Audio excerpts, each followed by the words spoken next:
If you're there, that's great. Ciao, Venetia. What's up? Can't wait to see you in Edinburgh. Ciao, Holly. Como stai? Good to see everybody. Happy Tuesday. Man, let's get right to it. Vermont, underwater.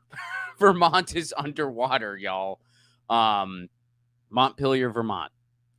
It is underwater because a dam broke, basically a dam broke capacity. It went past capacity. It flooded.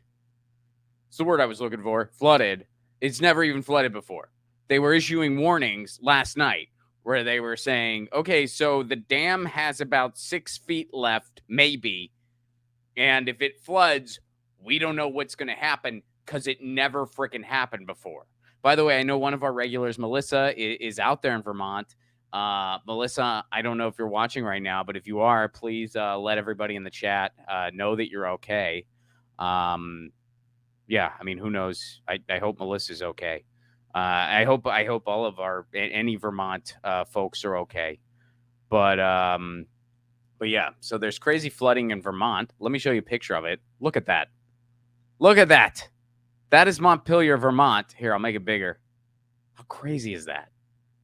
That city is underwater again because the dam it just overflowed. It just completely went crazy because they got pummeled with rain because of a little thing called climate change. They've not seen this.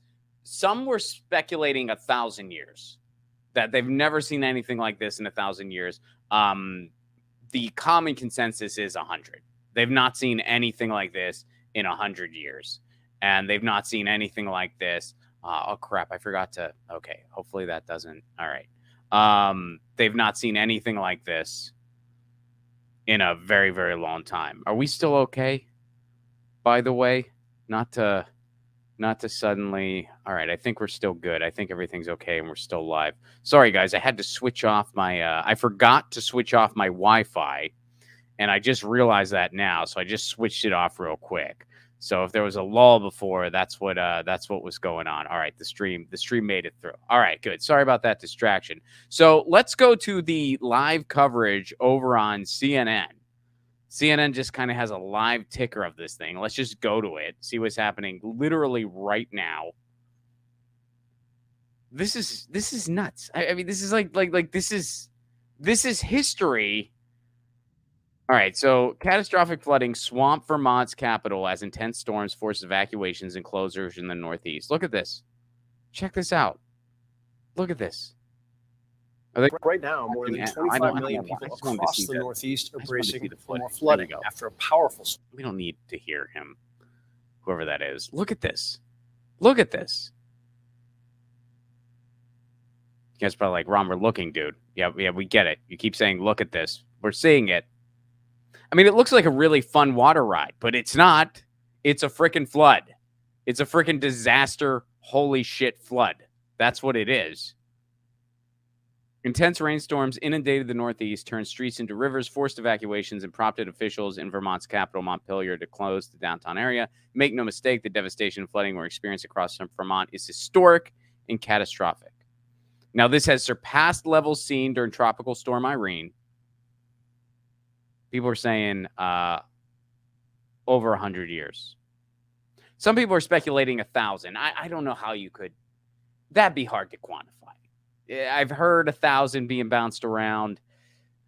I don't know about that. I mean, maybe. I don't know. But that seems like, I don't know if you can quite quantify that. Shut up, Sad.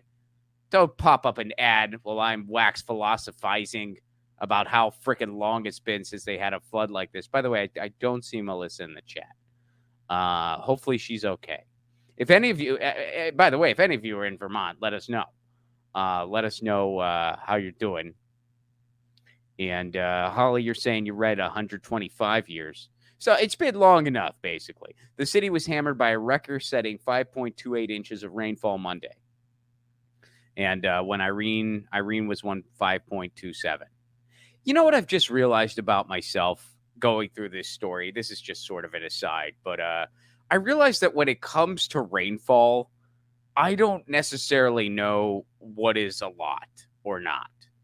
And I think it's because I grew up in a very rainy place. I grew up in Western Pennsylvania, which is like one of the most rainy places, I think, in the world. I mean, I think I grew up near Pittsburgh. It is one of the rainiest places in the world. When I left Pittsburgh for the first time, as an adult, well, not literally left. I mean, I would leave as a kid, but left to live somewhere else. I was always blown away at how little rain everywhere else got in comparison. Like when I went to college in Indiana, I was like, it hardly ever rains here. And it's like, no, eventually I realized I moved to Seattle. Seattle was when it really did it for me. I moved to Seattle, and the whole time I was just like, what are people complaining about? It does not rain that often here. And then I looked up some statistics and I realized, oh, I grew up in one of the rainiest places in the freaking world. But because of that, I don't necessarily know what's a lot of rain. Like, I know what's a lot of snow because I'm always scared to drive in snow. But I don't know, like if someone told me, oh, 5 inches of rain, that's not that much, I'd be like, okay. It is a lot, obviously. But so that's happening in Vermont. Let's take a look at that again. Here, let's take a look at that. So it's 5.28 inches of rain, record-breaking flooding, about 100 years, worse than the 2011 Hurricane Irene, or Tropical Storm Irene, excuse me. Here, let's take a look at that crazy footage one more time. That was just freaking nuts. Here, hold on. Let me see if I can. Boom.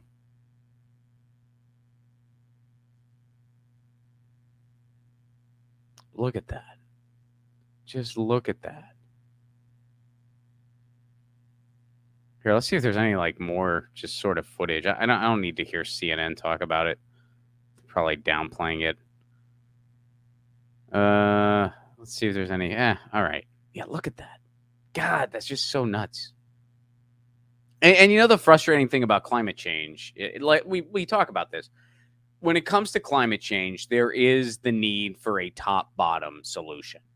Can you do things as an individual? And especially because on this show, we always talk about going local. We always talk about acting local, which is super important. And are there local things you can do? Absolutely. Try to localize your food supply the best you can. That's huge. If everyone did that in the country, in the world, that would make a huge freaking difference. Recycle, compost, all that stuff matters. All that stuff makes a huge difference. But if we don't have some real top-bottom solutions, like governments getting together and having true climate change solutions, all that stuff we're doing is going to pretty much be for nothing. So that's really frustrating. You kind of feel like you're at the hands of governments that don't want to do jack shit.